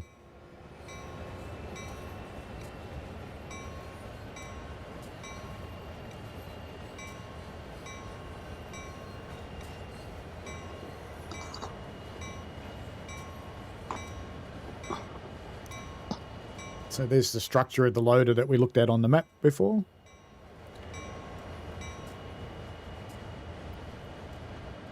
And we go straight through it on this train. Now, interestingly, from a physics perspective, I reckon they would load the train in this direction, not in the other direction, because loading it in the other direction means you're trying to control your train as it's going down a grade. So you'll be constantly applying and releasing the brakes, which after a little while is not going to work anymore.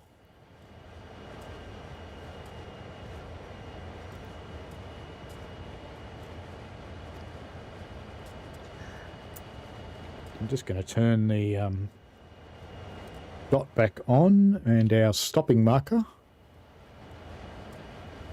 just so I know where to stop.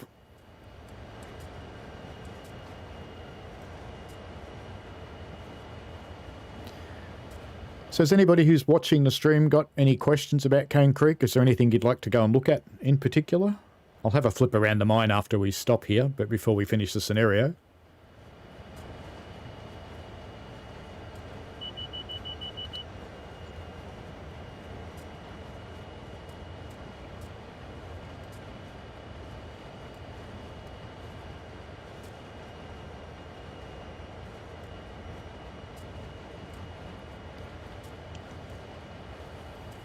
Looks like all my watchers are a little bit shy. That's okay.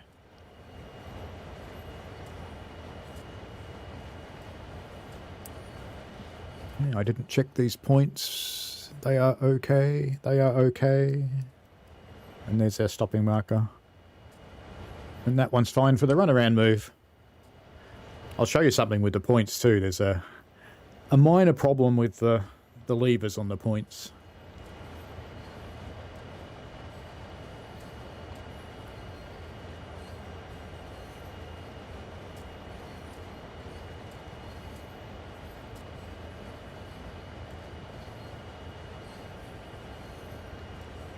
I dare say it'll come out in the first patch.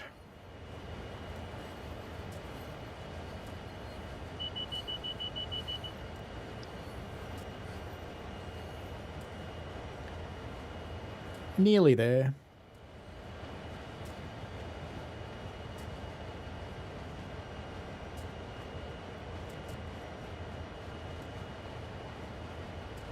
Feels weird to be powering up to your stopping point, but if you don't get there.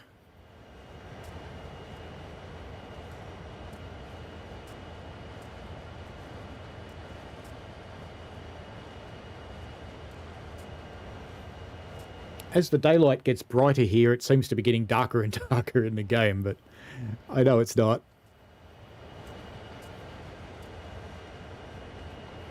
I quite like this night run, it's fun.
Brake just a little early there. More juice, more juice.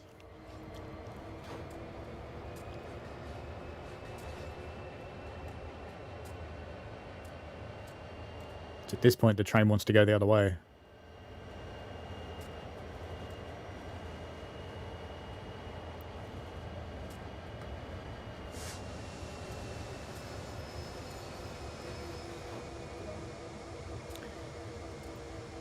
Alright, we've got to uncopper our hoppers. So we'll follow the standard safety practices for American trains. Apply the independent brake and go into neutral.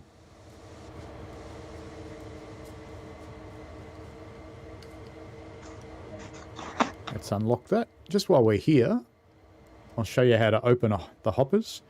You don't actually have to do this to load them, but you can. And then you can wander along them. I'm not sure if you can get between them. No, it doesn't look like you can get between them, so you've got to go back down on the ground again between every hopper. It's a bit boring.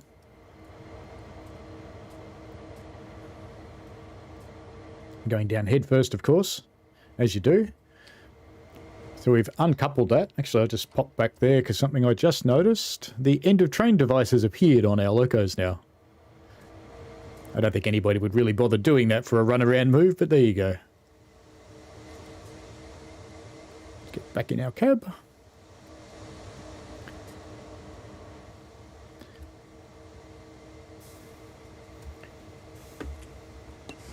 Release the brakes. And power up while they're releasing, otherwise we'll roll back into the train and recouple to it.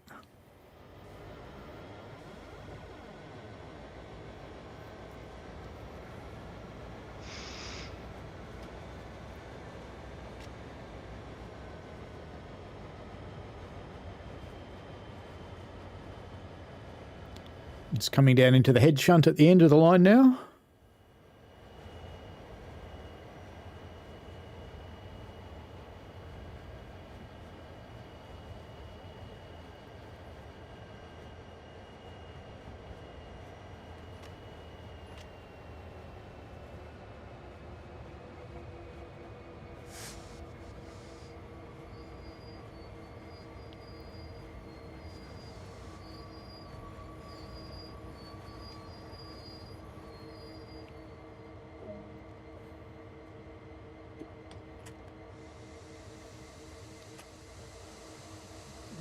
Set our points so that we can go. You can do this from the map, but I like to jump out and do it because it's more realistic. But then again, it wouldn't be me. It would be that lazy bugger who sits on the other side. So you notice that the lever's like this, and we can see our point blades. I'll move over here.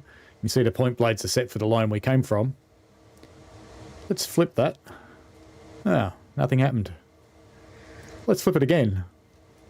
Look at that. So you hear it move, but what I think the issue is, so it'll work fine now. The issue is that the lever is the wrong way compared to the points when they've set it up in the game.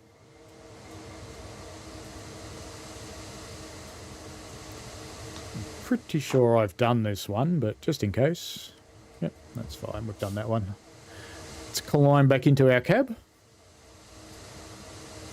In the real world, you would change ends at this point too, but Dovetail don't seem to like changing ends, so... Well, in this case, Skyhook don't like changing ends, so we will not. Release all our brakes. And we don't need to power much, but we'll just pop into notch 1. See, you should have got out and changed those points, mate. You. Yes, you. You never do anything, do you? Yes, look away. That's it. Yes, never look into my eyes. He's had the full range of his movements. Yeah, essentially. Be nice if they fix that up one day. I'm just going to... I know I said I like doing it by hand, but just so we're not here forever, I'm just going to do them on the map this time. And that's straight. That one, good.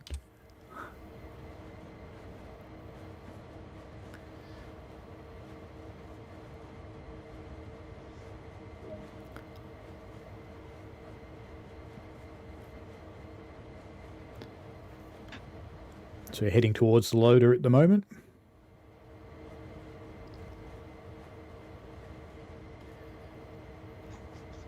When we get to the next stopping point, I'll just use the 8 camera and go and fly and have a look at the mine.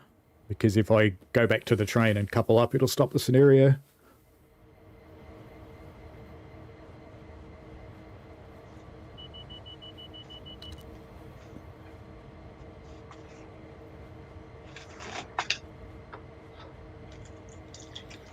Could watch our train go past. It's next to us.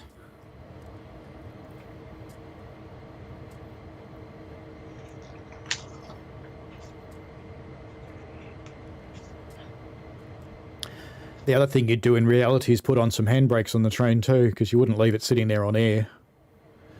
Just in case.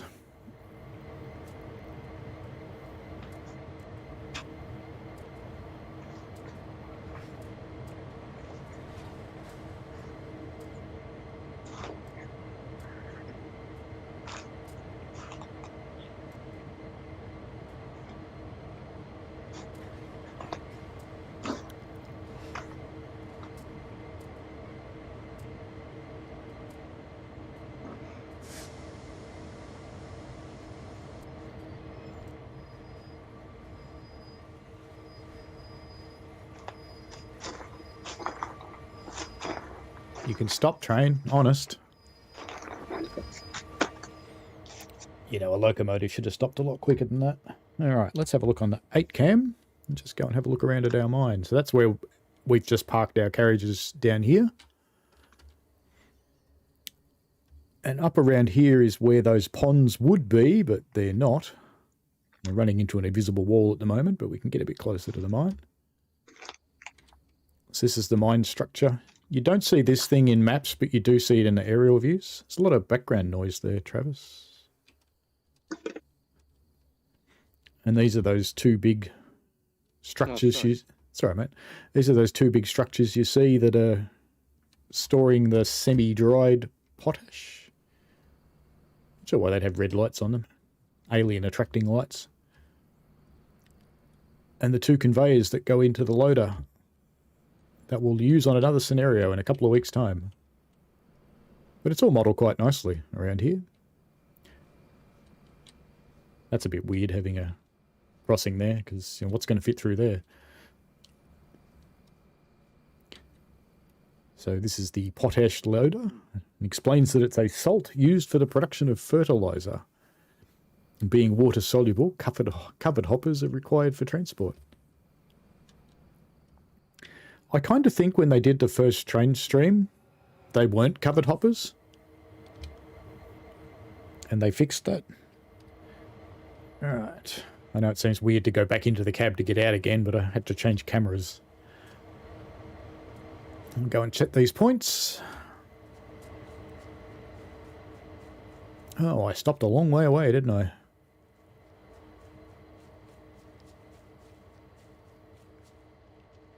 I'll have to come back and stop in the right spot too. Hopefully that doesn't mess the scenario up. So, same issue again. Sounds like they worked, but they don't. You've got to flip them twice.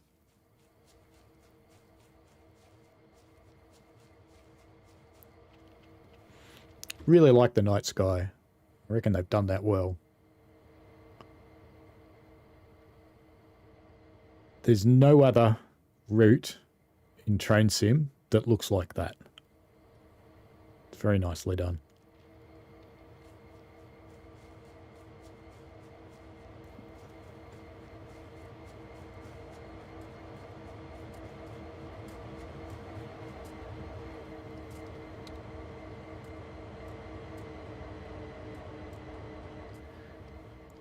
Alright, we're going to have to stop twice.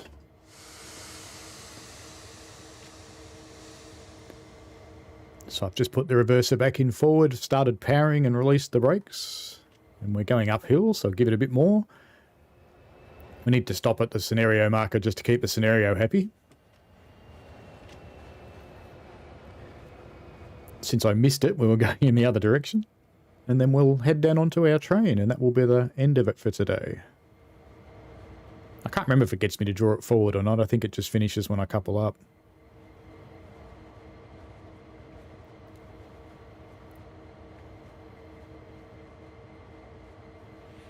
That should be close enough. There we go. Yeah, we start moving again. And go and couple up.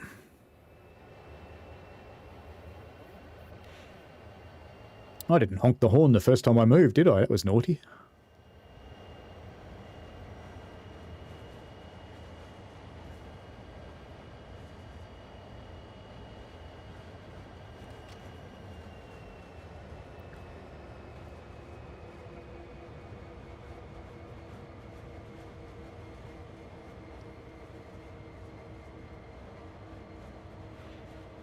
Normally this bloke here, yes, you, would be on the ground up here giving hand signals directing you to the train. Probably with a light, given it's dark.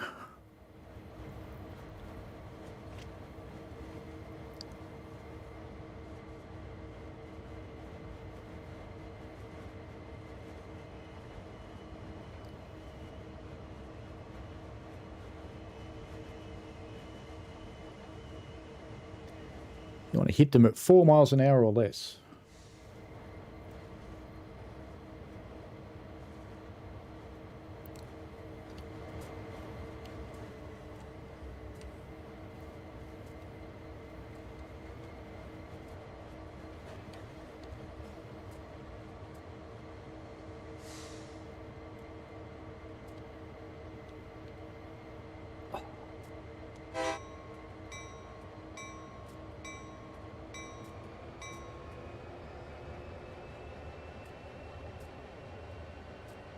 This happens when you're really shunting too.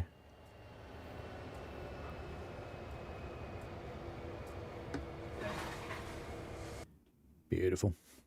And the second you connect, look at all that speeding. How naughty am I? And there won't be a medal here unless I got better than my last bronze medal. But I don't think so because I was driving a bit fast. Now, interestingly, even with all that speeding, look at that. You almost get the top points. Almost. That's just kind of funny. But that's okay. All right, that brings us to the end of today's run. So I hope you've enjoyed Cane Creek Branch. I do like it. It does have its issues when you get it out of the box. That mod that I put a link to in the chat earlier to my mind, makes it tons better. I really do like it. So I hope you've enjoyed hanging around on the branch. It is a long freight run, so that's not everybody's cup of tea. Not everybody enjoys that kind of run. And I admit that I do actually usually watch a movie on YouTube or something like that while I'm running the train. So it is that kind of run. But anyway, it is still enjoyable because you have to keep an eye on your gradients. If you're driving with the HUD, that's not particularly difficult because you see your gradients change all the time. But if you're trying to drive without the HUD, you're starting to learn where the gradients happen. They're nearly invisible in this particular scenario. You don't really see it change that much because it's only 1%. Visually, 1% is not much. 1%? 10%. Sorry, 10%. No, 1%. Definitely 1%. What am I thinking about? But anyway, it's a good route if you're thinking about buying it. If you like long freight runs, I'd suggest yes. The scenarios are quite interesting. There's a fair few of them, and you can play them in different ways. They also have some free roam scenarios, which are quite nice. You can even do shunting around of carriages to your heart's content. You can load and unload and things like that. I'm sorry, you can't unload. You can only load. And you can have a bit of fun with those ones. So you can make up your own stuff, which is cool. If you're not the kind of person that necessarily likes this route, but you like the look of some of it, then wait for one of the sales, because surely enough, it'll turn up in a sale at some point. But anyway, thanks very much for joining me on this Sunday morning, and thanks to Travis for joining me in chat, and for Michael earlier, who unfortunately got called away to work. That's life, I guess. He can catch up on the stream later on. And if you want to join in the online chat or the live chat, which I think is a bit of fun for a stream, it's just a bit different, then give me a yell on the Train Sim forum. So here's Michael. He's just back. So on the Train Simulator forums, let me just give you a link to my profile in the chat, so you don't have to worry about trying to spell my name, because that's me on the forums. So if you just drop me a private message, we can have a chat about joining in with the online chat. I do keep it G sort of friendly, so good for anybody to watch. Anyway, thanks very much for joining in this week, and welcome back, Michael, and thanks, Travis, and thanks to all of the people who are watching, and thanks for the likes too. Highly appreciated, because it helps show other people my content. Yeah. I yeah, thanks, mate. I don't make anything out of the YouTube streaming, so I'm not trying to. It's not my aim. So all that the likes and subscribes do, they do help this content get surfaced to more people who get to see it and see just a different way of driving trains and operating. All right, so hopefully we'll see you next week. Next week I'll be using the Sacramento Northern Southern Division, which is actually in the Bay Area of California, which is where I lived for a few years while I was working. And I've been making my own scenarios with the steeple cab there. So we'll play a couple of those next week, and it should, I hope, be a lot of fun. Hopefully it will go smoothly and it won't crash. One of those scenarios is up on Workshop, and the other one should be up on Workshop after maybe the end of today. I might get it finished, actually, because all I've got to do is place some AI traffic on it now. It's all playing nicely. So we will hopefully see you next week. Hopefully you enjoyed it, and thanks very, very much for watching. Like and subscribe if you haven't yet.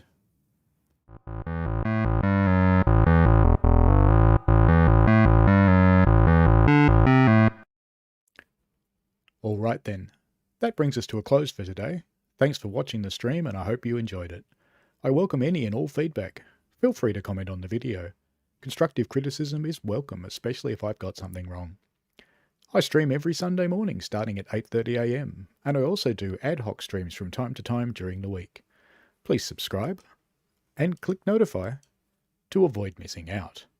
Subscribing helps me by helping me see what content is good and how it helps the channel grow, or doesn't, as the case may be. So a little bit of info about me. I drive train simulators, but unlike some, that isn't my only railway experience. Today I operate on a preserved railway doing track inspections and operating as second person on the footplate in trains.